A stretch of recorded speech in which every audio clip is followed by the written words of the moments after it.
Okay, so now, so again, as I've mentioned, so we go to superposition theorem.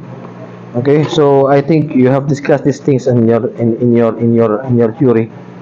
All right.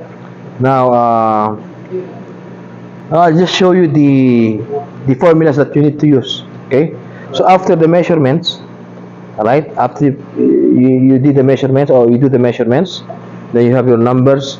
Now, so after those numbers, you can calculate those numbers using these formulas I've written, okay, in the board. All right. But of course, there's a process on how to do the superposition, right? The process, the methods, and how to use it. For example, here we have the diagram here. Okay, we have two sources, we have three resistors, all right, as you can see. Okay, before you go on this part, all right, before you go on this part, you must first do these methods, right? Because in superposition, the method is what? You need to short, right? For example, here, okay, you need to short first the source, on the right side, either way, okay, you need to short this source, then calculate what? Our total, as you see in the diagram. See what we did to apply the superposition. We need to short this first, all right, and after that you need to calculate, okay, the total resistance and the currents, all right. Okay, so for example here, if this is short, the R total will be what? So this formula came from this, right? So the R total here will be what? Because R2 is parallel to R3. Is that correct? R2 is parallel to R3. That's why R2 multiplied by R3 over R2 plus R3. So, yes. Okay? And parallel become 1. Therefore, R1 is now series to R2 and R3. That's why parallel in 1 plus R1 will give you the R total. Correct? Clear? Is that correct? Series, parallel. So, R1 plus the parallel. R1 plus the parallel. Clear? So after that, you have the R total. Okay? Because this R total is what we need to get the I total. Correct? Ends. End. As you can see from the circuit.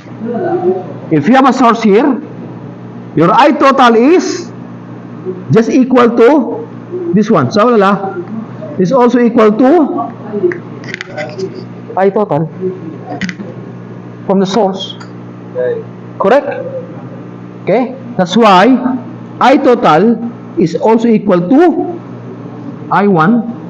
Why we call it I11 here in the book?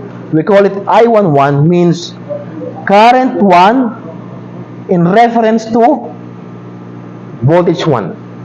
That's why we call it I11. Huh? That's why here is different to I22.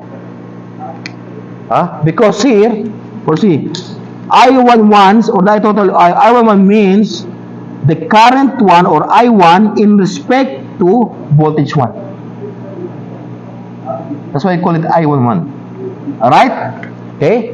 So that will be, see, that's why VS1 over R total.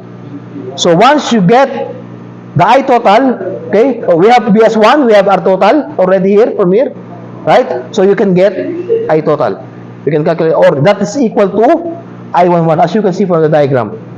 That's I total. Alright? Next, I21. Where's I21? Means I21 is where, or what it means by I21?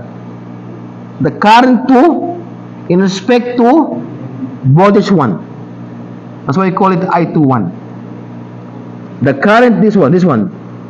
The current through R2 in respect to voltage 1. That's why I call it I21. Alright? So by applying the current, as I've mentioned before, this is the current divider rule. Okay, another version of current divider rule.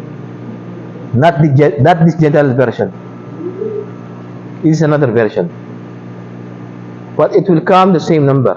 If you apply the general version or this version, it will come the same number. Okay? So it's your choice. Okay? So here, based on the circuit, I21 will be R3. He said R3 over R2 plus R3 multiplied by D, multiplied by the I total. We have the I total, we have R2, we have R2 and R3. It's the halatul directly. We can solve I21. Same as I31. Okay, we have I total already. We have the R2 and R3. So we can get the I31 or the current flowing through R3 with respect to voltage 1. That's why I call it I31. Good? Alright? Now, same thing here. Okay. So, another method, plus another method. See? First, we need this is the first method. Then the second method will be this one. Okay? So, instead of shortening the VS2 now, we will shorten we make a short circuit on VS1. Source 1. Alright? That's why now the formula became this set of formula. So what is our total here? Again, with respect to VS2, R1 and R2, R1 and R3 is parallel, plus R2 which is the series connection. Alright? So it's R2 in series now with R1 and R3 parallel. That's why R2 plus R1 R3 parallel. You get the idea? So clear? Okay. So same thing now. In respect to the source B2, your I total now is the same as this one. This is just the same as the I total. Correct? That's the I total.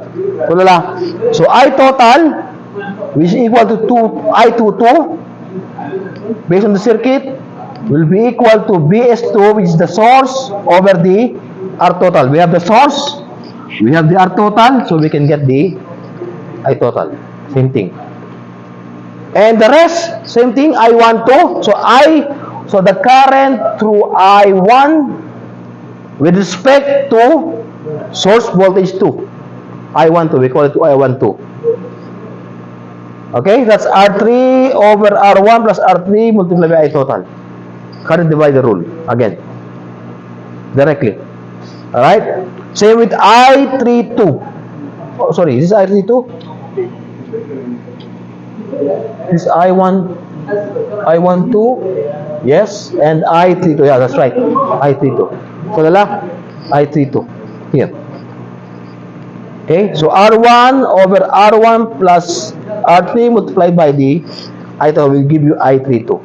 So, after you get all the numbers, that's the time you can calculate the real I1. The real I1, the real I2, the real I3, B1, B2, and B3. Based on what you have calculated from that position. Okay? It's just simply here. You see, I1 is just equal to the sum of I11 plus I12. What is this? This one plus, what is that? I12. That value should give you I1. Should give you I1. Then I21 plus I22, I21 plus I22, there, the position should give you the value of I2. Same with I3, I31, or the sum of I31 plus I32 should give you the value of I3. Same with the voltage. B1 should be B1 1.1 plus B1.2. So on and so forth. Okay? That the results from here, okay, determines, okay, will depend on the result on what you have done on the methods. Okay? So the number should be close or a little, not exactly the same, but a little close. Okay?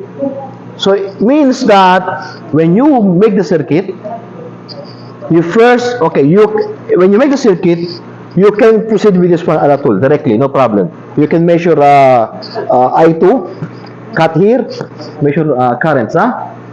I3, cut, measure current. With two sources, huh? With two sources, alright? So you can, so just put all the numbers, then after that, proceed with the methods then. So three circuits, that's why three tables with three circuits. First table is this one, second table is that one, and the third table will be that circuit. Alright? Okay? So let's see if we will get the right number. Okay? We will get the right numbers. Inshallah. Alright, any question? Is this okay? Formulas are here, okay? So if you want to review, you can just look at the video, you can see the formula directly. Alright? Last? Okay. Done.